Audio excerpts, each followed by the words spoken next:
Salam sejahtera, selamat beraktivitas. Kita renungkan kebenaran firman Tuhan terambil dari Efesus pasal yang kedua.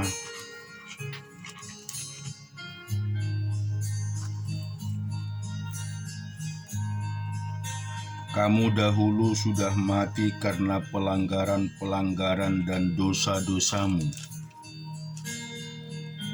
Kamu hidup di dalamnya karena kamu mengikuti jalan dunia ini, karena kamu mentaati penguasa kerajaan angkasa, yaitu roh yang sekarang sedang bekerja di antara orang-orang durhaka. Sebenarnya dahulu kami semua juga terhitung di antara mereka ketika kami hidup di dalam hawa nafsu daging dan menuruti kehendak daging dan pikiran kami yang jahat. Pada dasarnya kami adalah orang-orang yang harus dimurkai sama seperti mereka yang lain. Tetapi Allah yang kaya dengan rahmat oleh karena kasih-Nya yang besar yang dilimpahkannya kepada kita, telah menghidupkan kita bersama-sama dengan Kristus, sekalipun kita telah mati oleh kesalahan-kesalahan kita, oleh kasih karunia kamu diselamatkan. Dan di dalam Kristus Yesus Ia telah membangkitkan kita juga dan memberikan tempat bersama-sama dengan Dia di surga, supaya pada masa yang akan datang Ia menunjukkan kepada kita kekayaan kasih karunia-Nya yang melimpah-limpah sesuai dengan kebaikan-Nya terhadap kita dalam Kristus Yesus. Sebab karena kasih karunia kamu diselamatkan oleh iman. Itu bukan hasil usahamu, tetapi pemberian Allah. Itu bukan hasil pekerjaanmu. Jangan ada orang yang memegahkan diri, karena kita ini buatan Allah, diciptakan dalam Kristus Yesus untuk melakukan pekerjaan baik yang dipersiapkan Allah sebelumnya. Ia mau supaya kita hidup di dalamnya. Karena itu ingatlah bahwa dahulu kamu sebagai orang-orang bukan Yahudi menurut daging, yang disebut orang-orang tak bersunat oleh mereka yang menamakan dirinya sunat, yaitu sunat lahiriah yang dikerjakan oleh tangan manusia, bahwa waktu itu kamu tanpa Kristus tidak termasuk kewarganegaraan Israel yang tidak mendapat bagian dalam ketentuan-ketentuan yang dijanjikan, tanpa pengharapan dan tanpa Allah di dalam dunia. Tetapi sekarang di dalam Kristus Yesus kamu yang dahulu jauh sudah maju menjadi dekat oleh darah Kristus. Karena Dialah damai sejahtera kita yang telah mempersatukan kedua pihak dan yang telah merubuhkan tembok pemisah, yaitu perseteruan. Sebab dengan matinya sebagai manusia, Ia telah membatalkan hukum Taurat dengan segala perintah dan ketentuannya, untuk menciptakan keduanya menjadi suatu manusia baru di dalam dirinya, dan dengan itu mengadakan damai sejahtera, dan untuk memperdamaikan keduanya di dalam suatu tubuh dengan Allah oleh salib, dengan mereka melenyapkan perseteruan pada salib itu. Ia datang dan memberitakan damai sejahtera kepada kamu yang jauh dan damai sejahtera kepada mereka yang dekat, karena oleh Dia kita kedua pihak dalam satu roh beroleh jalan masuk kepada Bapa.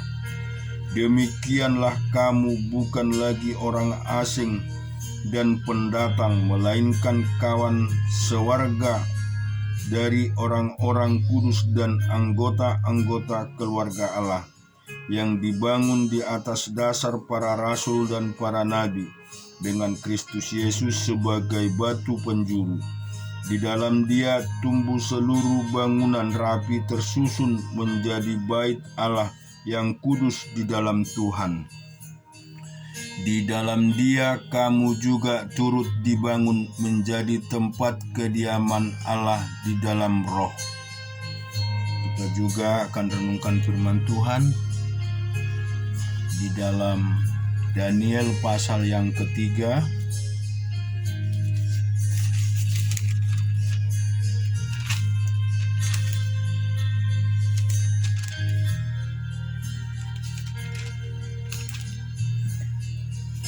Raja Nebukadnezar membuat sebuah patung emas dan yang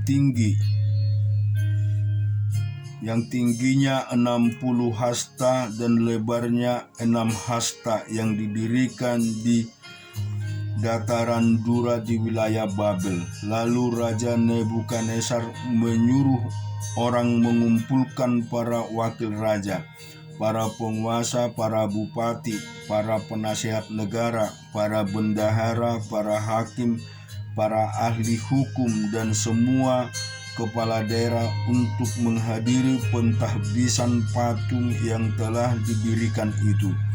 Lalu berkumpullah para wakil raja, para penguasa, para bupati, para penasihat negara, para bendahara, para hakim, para ahli hukum, dan semua kepala daerah untuk menghadiri pentahbisan patung yang telah didirikan Raja Nebukadnezar itu.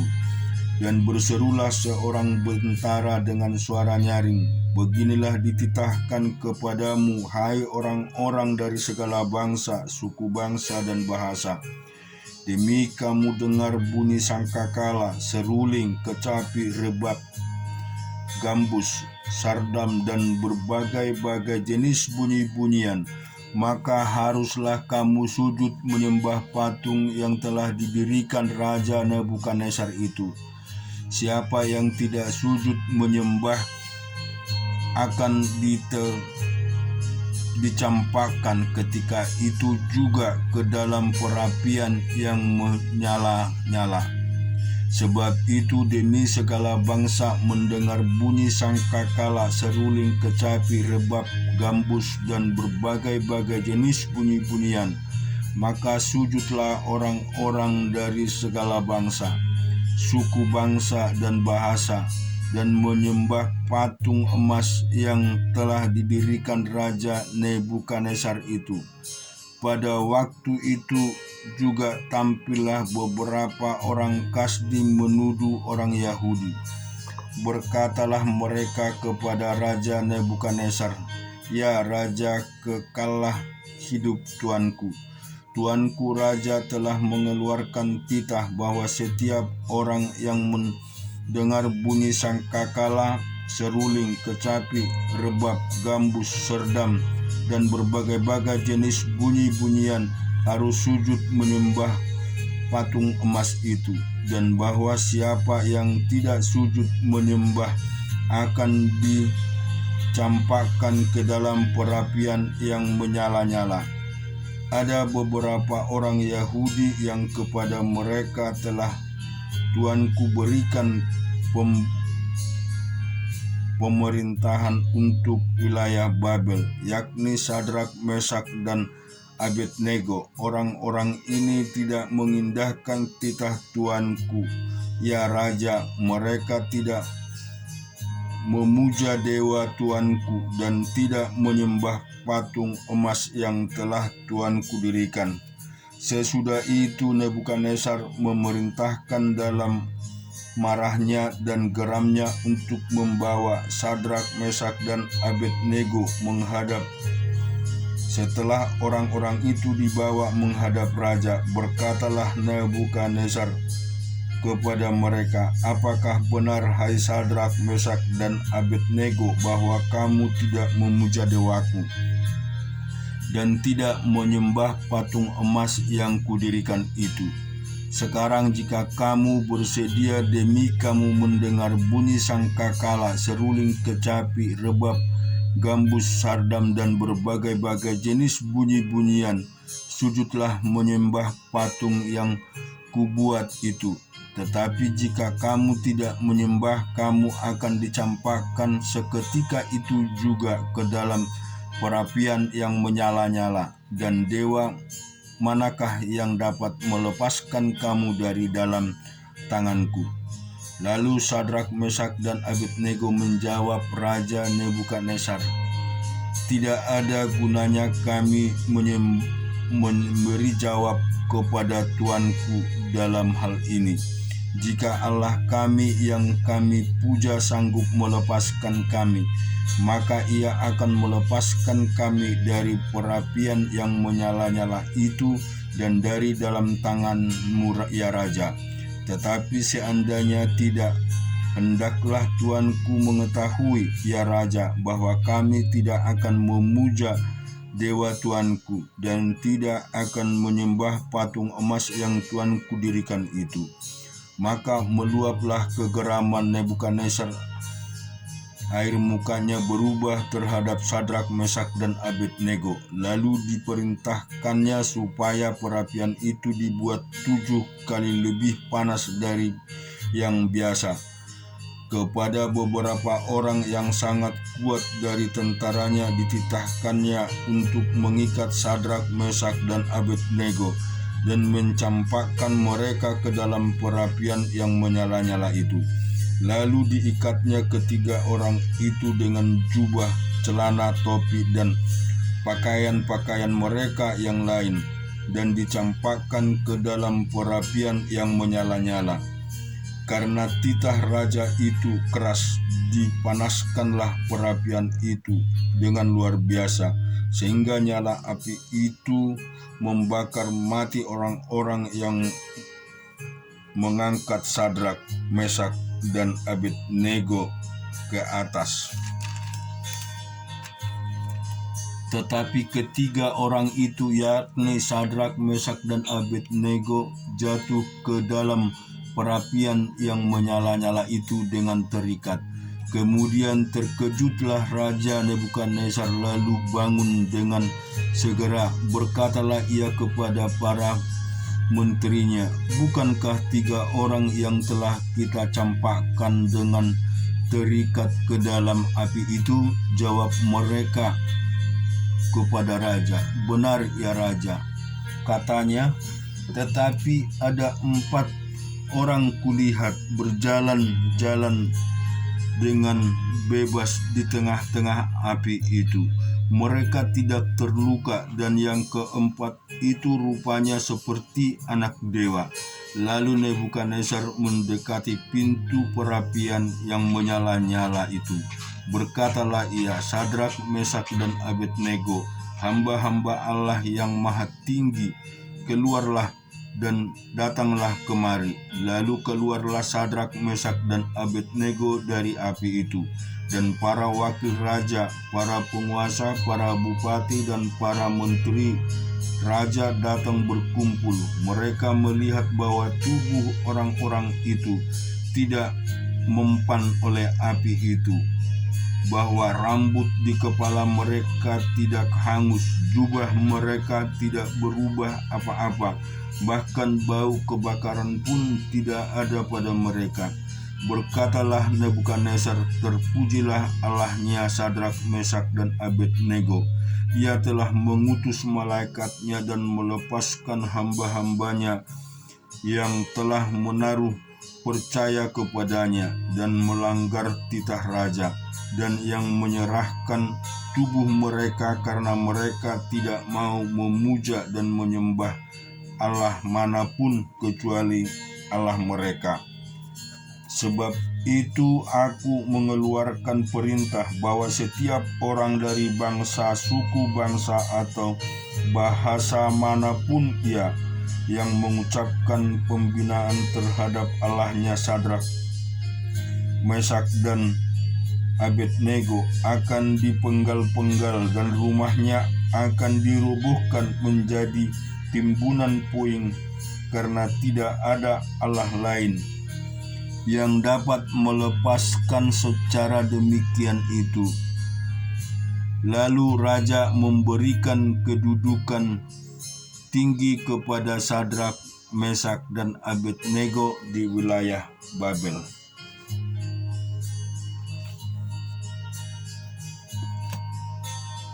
Raja-Raja pasal yang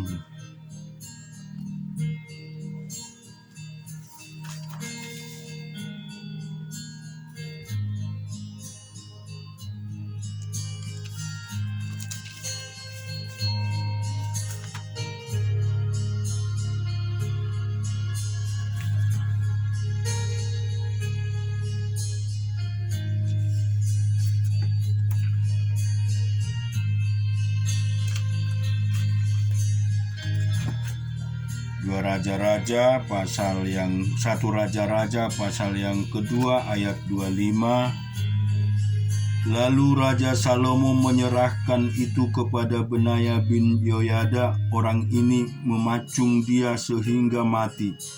Dan kepada Imam Abiatar raja berkata, pergilah ke Anatot, ke tanah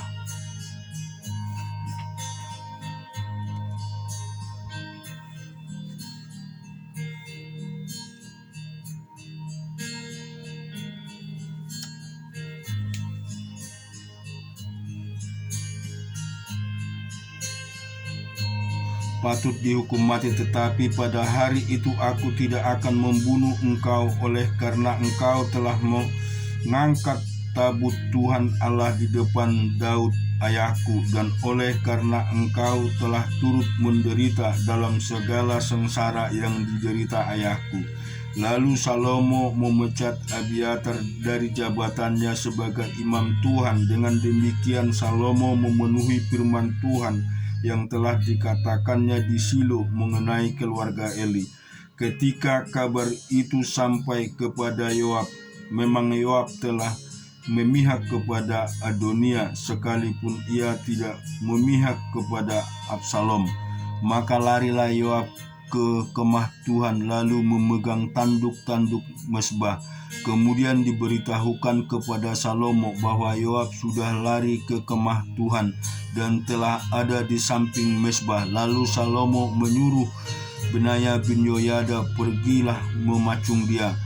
Benaya masuk ke dalam kemah Tuhan serta berkata kepadanya, beginilah kata raja.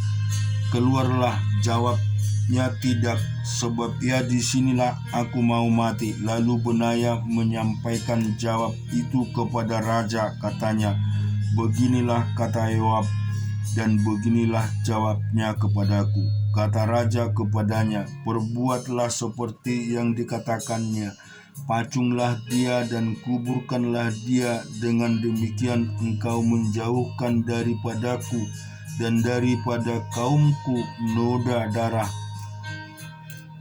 yang ditumpahkan Yoab dengan tidak beralasan, dan Tuhan akan menanggungkan darahnya kepadanya sendiri, karena ia telah membunuh 2 orang yang lebih benar dari lebih baik daripadanya. Ia membunuh mereka dengan pedang dengan tidak diketahui ayahku Daud, yaitu Abner bin Ner, panglima Israel, dan Amasa bin Yeter, panglima Yehuda. Demikian darah mereka akan ditanggungkan kepada Yoab dan keturunannya untuk selama-lamanya. Tetapi Daud dan keturunannya dan keluarganya dan tahtanya akan mendapat selamat daripada Tuhan sampai selama-lamanya. Maka berangkatlah Benaya bin Yehoyada lalu memacung dan membunuh Yoab. Kemudian dikuburkan di rumahnya sendiri di padang gurun. Raja mengangkat Benaya bin Yehoyada menggantikan Yoab menjadi kepala tentara, dan raja mengangkat Iman Yodak menggantikan Abiatar. Kemudian raja menyuruh memanggil Shimei dan berkata kepadanya, Dirikanlah bagimu sebuah rumah di Yerusalem, diamlah di sana dan jangan keluar dari sana kemana-mana pun, sebab ketahuilah sungguh-sungguh bahwa engkau keluar dan menyeberangi sungai Kidron, pastilah engkau mati dibunuh dan darahmu akan ditanggung kepadamu sendiri. Lalu berkatalah Shimea kepada raja, baiklah demikian seperti yang tuanku raja katakan, demikianlah akan dilakukan hambamu ini.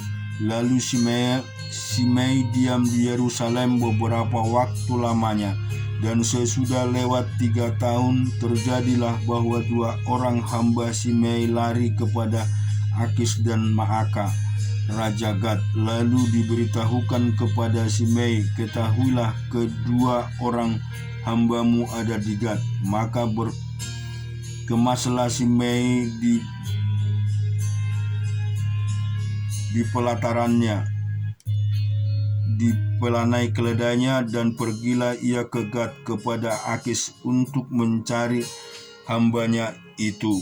Lalu Shimei pulang dan membawa mereka ke Gad. Ketika diberitahukan kepada Salomo bahwa tadinya Shimei pergi dari Yerusalem ke Gad, sekarang sudah pulang, maka raja menyuruh memanggil Shimei dan berkata kepadanya, bukankah aku telah menyuruh engkau bersumpah demi Tuhan dan di tengah memperingatkan engkau begini, ketahuilah sungguh-sungguh bahwa pada waktu engkau keluar dan pergi kemana-mana pun, pastilah engkau mati dibunuh. Dan engkau telah menjawab, baiklah demikian, aku akan mentaatinya. Mengapa engkau tidak menepati sumpah demi Tuhan itu dan juga perintah yang kuperintahkan kepadamu? Kemudian kata raja kepada Shimei, engkau sendiri tahu dalam hatimu segala kejahatan yang kau perbuat kepada Daud ayahku. Maka Tuhan telah menanggung kejahatanmu itu kepadamu sendiri. Tetapi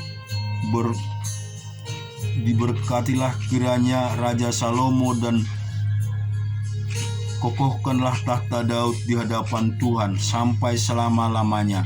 Raja memberi perintah kepada Benaya bin Yehoyada, lalu keluarlah Benaya, dipacungnyalah Shimei sehingga mati. Demikianlah kerajaan itu kokoh di tangan Salomo. Kita juga membaca di Yehezkiel yang ke-17.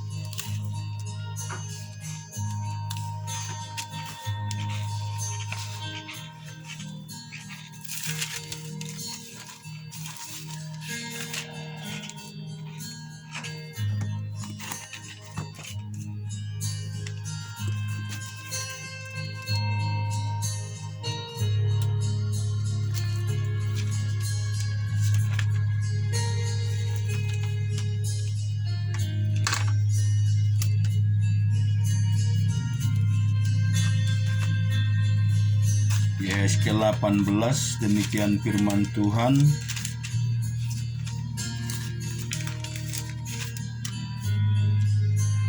Maka datanglah firman Tuhan kepadaku, ada apa dengan kamu sehingga kamu mengucapkan kata sindiran ini di tanah Israel? Ayah-ayah makan buah mentah dan gigi anak-anaknya menjadi ngilu. Demi aku yang hidup, demikianlah firman Tuhan Allah, kamu tidak akan mengucapkan kata sindiran ini lagi di Israel. Sungguh semua jiwa aku punyai, baik jiwa ayah maupun jiwa anak aku punya, dan orang yang berbuat dosa itu yang harus mati. Kalau seorang adalah orang benar dan ia melakukan keadilan dan kebenaran, dan ia tidak makan daging persembahan di atas gunung, atau tidak melihat kepada berhala-berhalanya kaum Israel, tidak mencemari istri sesamanya, dan tidak menghampiri perempuan waktu bercemar kain. Tidak menindas orang lain, ia mengembalikan gadaian orang, tidak merampas apa-apa, memberi makan orang lapar, memberi pakaian kepada orang telanjang, tidak memungut bunga uang atau mengambil riba, menjauhkan diri dari kecurangan, melakukan hukum yang benar di antara manusia dan manusia, hidup menurut ketetapanku dan tetap mengikuti peraturanku dengan berlaku setia. Ialah orang benar, ia pasti hidup.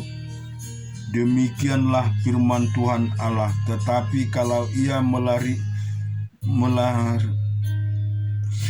seorang anak yang menjadi perampok dan yang suka menumpahkan darah, atau yang melakukan salah satu dari hal-hal itu, walaupun ayah tidak melakukan satu pun juga, maka daging persembahan di atas gunung akan mencemari istri sesamanya.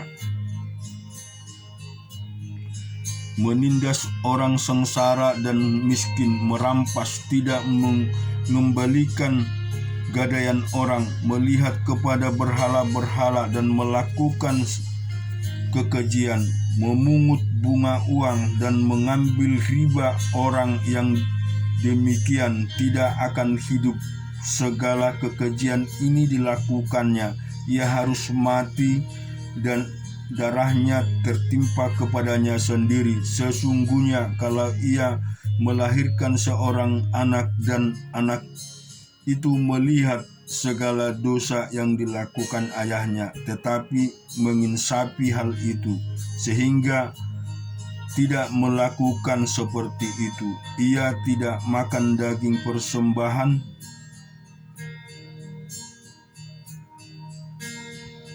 di atas gunung, dan tidak melihat kepada berhala kaum Israel, tidak mencemari istri sesama, tidak menindas orang lain, tidak mau meminta gadai, tidak merampas apa-apa, memberi makan orang lapar, memberi pakaian kepada orang yang telanjang. Amin. Tuhan memberkati kita semua. Biarlah kiranya firman ini menjadi